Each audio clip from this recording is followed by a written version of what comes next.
Have you ever found yourself pouring your soul into someone who barely gives you a drop in return?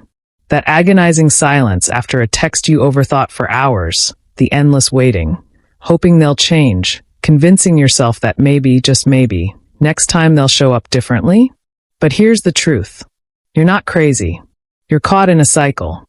And today we're going to break it. You know that moment when your phone buzzes, and it's them? Your heart skips. Your mood lifts. It's like getting oxygen after holding your breath too long. But then they disappear again, and you're left grasping at nothing. That roller coaster? It's not random. It's not just a bad relationship. It's your body responding to what's happening, chemically. See, we don't just become emotionally attached to the wrong person. We become addicted to the unpredictability. That sudden text after silence? It's a dopamine hit. That moment of validation? It feels euphoric. And the silence that follows? It's withdrawal. This isn't just about them. This is about how our nervous system starts to expect chaos and calls it love. What's heartbreaking is how often we confuse intensity with intimacy. Just because someone can make your heart race doesn't mean they deserve to hold it. But because the connection feels so powerful, so consuming, we think it must be real. The problem is, inconsistency trains us to crave approval. When someone gives us attention only in small, erratic doses, we learn to overvalue it. We attach meaning to it. And the sad part? We internalize their neglect as a reflection of our worth. If I were prettier, if I were funnier, if I just did this one more thing, we convince ourselves that if we just change enough, maybe they'll finally love us the way we need them to. But you don't fix this cycle by doing more. You fix it by stepping back and seeing it clearly. You are chasing a feeling, not a future. And here's what's even more dangerous. We start telling ourselves a story to make sense of their behavior. A story where we're the exception, where they just need time, where we're the only one who truly understands them. We romanticize their avoidance. We justify their emotional unavailability. And in doing so, we abandon ourselves. Every unanswered text becomes an opportunity to prove our patience. Every ignored boundary becomes a test of our loyalty. We frame our pain as passion. But let's be brutally honest. Love doesn't look like begging for scraps. It doesn't sound like constant overthinking. And it definitely doesn't feel like you're never quite enough. The story you tell yourself matters.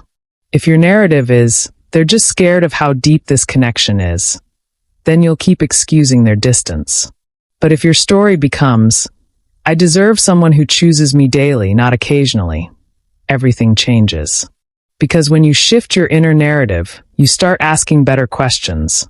Not how can I get them to stay? But why am I trying to convince someone who doesn't see my value? That shift isn't just powerful, it's liberating. You know what keeps so many people stuck in a relationship that doesn't nourish them? Breadcrumbs. Those little flashes of warmth, those perfectly timed messages when you've almost moved on, that occasional compliment that feels like sunlight after a long winter. And you think, see? They do care. But what you're feeling isn't love, it's relief. Temporary relief from the emotional starvation you've been living in. Because when someone gives you 5% of what you need and you're starving, that 5% feels like everything. It feels meaningful, but it's not consistent. It's not invested. It's just enough to keep you hanging on, not enough to build anything real. People will give you just enough to make you doubt your instincts. You'll catch yourself thinking, but they said they missed me, or they remembered my birthday, or they opened up that one night. And that becomes your reason to stay. But breadcrumbs are not a meal. They're not a relationship. They are emotional pacifiers, temporary comforts that keep you quiet while your needs go unmet. The danger is, the longer you stay, the more you teach yourself that you don't need much, that your needs are too big, that expecting more is unreasonable. And it becomes harder to leave, because every crumb starts to feel like a feast. That's not love. That's survival mode. And you were never meant to survive in a relationship. You were meant to thrive in one. And here's the thing. If your world revolves around waiting for those crumbs, if your day is shaped by whether or not they reach out, you slowly lose yourself. You stop showing up for your own life. Your hobbies get replaced with checking your phone. Your joy gets tied to their attention. Your confidence? Dependent on their mood. And without even realizing it, your life becomes a reaction to theirs. You're not living, you're orbiting. And every time they show you a flicker of affection, it resets the cycle. They disappear, and you start chasing again. They come back, and you feel chosen. But it's not a real choice when they only come close on their terms. The most powerful thing you can do is take yourself out of that orbit. Reclaim your gravity. Build a life so full, so textured and rich with connection, purpose, and fulfillment, that their absence no longer destabilizes you. When your life becomes the center of your joy, not them, everything shifts. The calls you used to wait for become less important. The what-ifs lose their power. And you realize that being alone isn't the scary part. Being drained, invisible, and small inside of a one-sided connection is what's truly terrifying. When you return to your own life, you stop chasing not because they changed, but because you did. Because you remembered who you were before you made them the center of your universe. One of the most deceptive traps we fall into is getting attached to someone's potential. You see glimpses of who they could be, how kind they are in rare moments, how deeply they open up once in a while, how charming they can be when they want to. And in those flashes, you see the version of them that you hope will one day become permanent. So you hold on. You convince yourself that with enough time, enough love, enough patience, they'll evolve into that person full time. But what if they never do? What if who they are right now is who they are choosing to be? We can't fall in love with patterns and ignore them just because we prefer the fantasy of potential. Because what you're actually dating is what shows up consistently. That's the truth of who someone is, their effort, their empathy, their presence, day in and day out. Everything else is just noise. If you're constantly feeling disappointed, hurt, confused, if you find yourself explaining their behavior to others with phrases like, "Yeah, but he's been through a lot," or "she's just bad at expressing emotions," you're not in a relationship. You're in a project. And you've taken on the role of fixer, of healer, of hope holder. But love isn't supposed to be a rescue mission. Ask yourself a question that cuts straight to the core. If nothing ever changed, if this is exactly who they remain for the next 5 years, would I still choose them? If the answer is no, then you're not in love with them. You're in love with what you wish they'd become. That's not a relationship. That's emotional gambling. And every time you bet on their potential, you lose more time, more energy, more of you. Now, let's talk about something deeper. Because we don't just choose people randomly. There's a part of us, often a wounded part, that is doing the choosing. That keeps going after the emotionally unavailable, the distant, the inconsistent. It's not because we're weak or foolish. It's because deep down, we're familiar with that kind of love. Maybe you had to work for love growing up. Maybe love meant proving yourself. Maybe love was unreliable. And now, as adults, we're drawn to what feels familiar. Not because it's good, but because it's comfortable in a twisted way. Until we heal that inner wound, we'll keep choosing people who reflect it. Not because we like the pain, but because on some level, we're trying to fix the original hurt through them. But here's the painful truth. No one is going to give you the love you didn't receive as a child. That's your job now. You have to be the one to reparent that wounded part of you. To say, I don't have to prove I'm lovable. I am lovable. When you start to meet your own emotional needs, when you stop seeking validation in people who make you feel unworthy, the whole landscape changes. You stop chasing, not because you're bitter, but because you're healed. Because you finally remembered what real love is supposed to feel like: safe, mutual, effortless. And that becomes the new standard.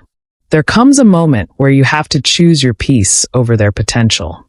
Where you stop asking, will this upset them? And start asking, what's this doing to me? That's the power of boundaries.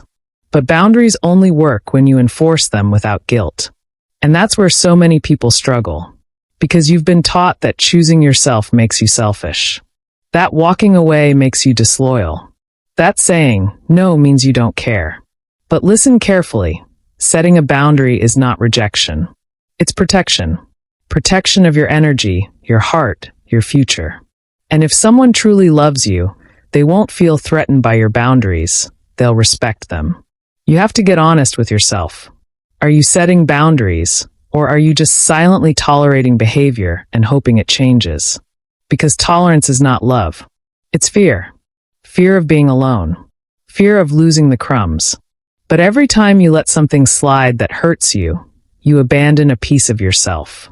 And that pain, that resentment you feel later, it's not their fault. It's the cost of not honoring your own line. The people who are right for you won't make you constantly question whether your needs are too much. They'll want to know them. And if someone disappears when you stop shrinking for them, that's your answer. That's not rejection. That's revelation. You train people how to treat you not through your words, but through your standards. When you stop responding to that 1 a.m. text, when you no longer entertain their cycles of hot and cold, when you don't explain yourself 10 times just to be heard, that's when you reclaim your power. And yes, it might feel terrifying at first. It might feel like you're pushing them away. But the truth is, you're just pulling yourself back. And that is a profound act of self-love. Now here's the final piece. The part no one else can do for you. You have to choose yourself fully and fiercely. That doesn't mean posting a quote and hoping they notice. It doesn't mean pretending you're over them while secretly stalking their every move. It means actually deciding, deep in your gut, I will no longer betray myself for a chance at being loved. Choosing yourself isn't about being cold or hard. It's about being clear. It's about deciding that your heart is not a playground for people who don't know what they want. It's about saying, I am worthy of love that doesn't require me to hustle for it. Because when you choose yourself, something amazing happens. You stop needing someone to prove you're enough. You start attracting people who already see it. You stop performing for affection. You start receiving it. Real love doesn't demand you shrink to fit. It asks you to stand tall just as you are. And when you do that, when you truly commit to showing up for yourself every single day, those old patterns, those exhausting chases, they lose their grip. Not because they vanished, but because you outgrew them. You don't need to keep proving your worth to someone who can't see it.